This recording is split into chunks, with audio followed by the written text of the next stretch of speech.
Thank you very much, Macron, and thank you for daring to call us to this meeting. I'm told it was How Dare You conference, but in any case, we're here.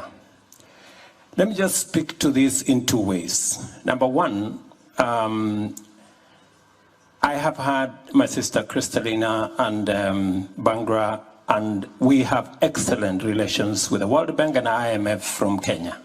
And these people have been incredibly of assistance, and we sincerely appreciate.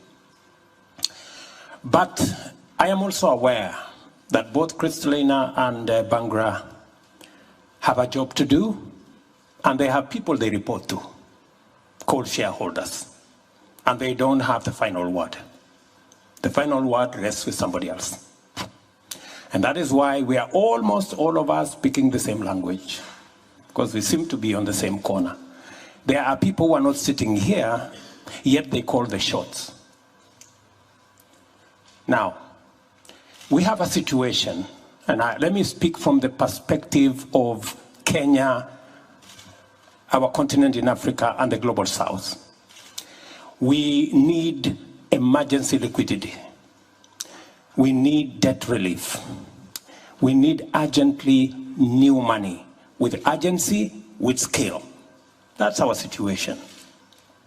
How are we going to get that in the current situation?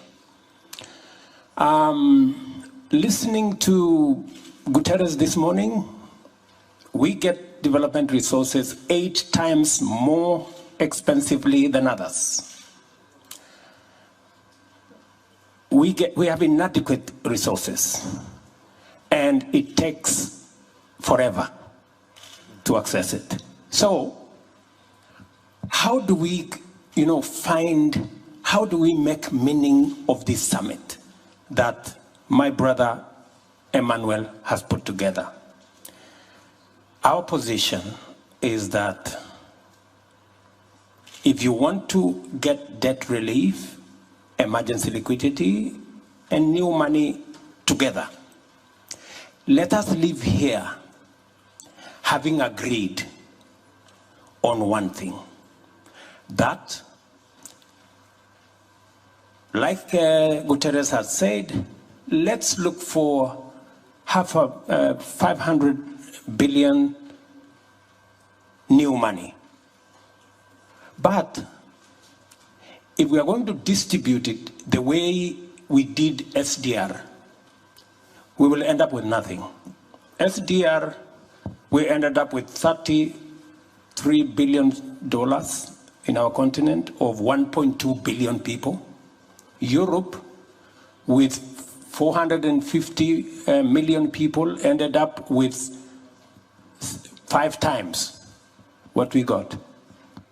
You heard it this morning, not from me, from the UN Secretary General, that we got 13 times less as Africans as compared to Europeans, because the whole architecture, and by the way, it was fair by the architecture, the current architecture of the financial system.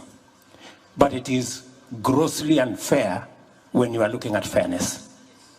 So, what are we saying? Our position, good people, is we do the following.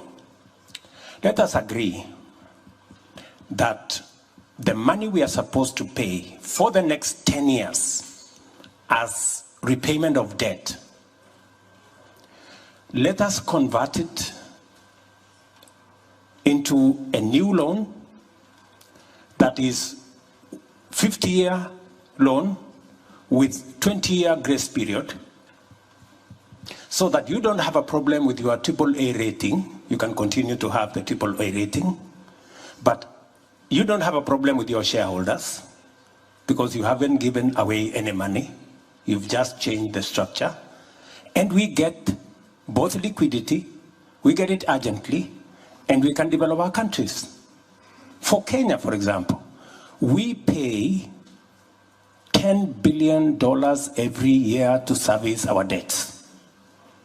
If I had $10 billion every year for development in Kenya, instead of paying debt, it would make a huge difference.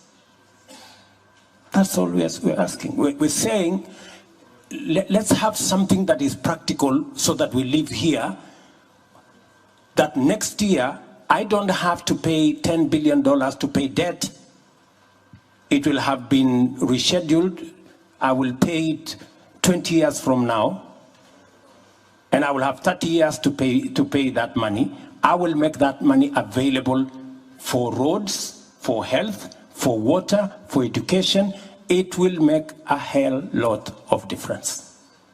We will have done something with this conference. We can discuss governance. We can discuss reform. We can discuss transformation of our multilateral development institutions. That will take time. We are talking about the debts that we already have. They have already been assessed. They have all the things, all the rigmaroles have gone through. That's why we already owe. So we are saying, let us take either 10, 15, 20-year debt that we would have paid for the next 20 years. Let's have that money to grow our economies. It will make a whole difference. That's number one.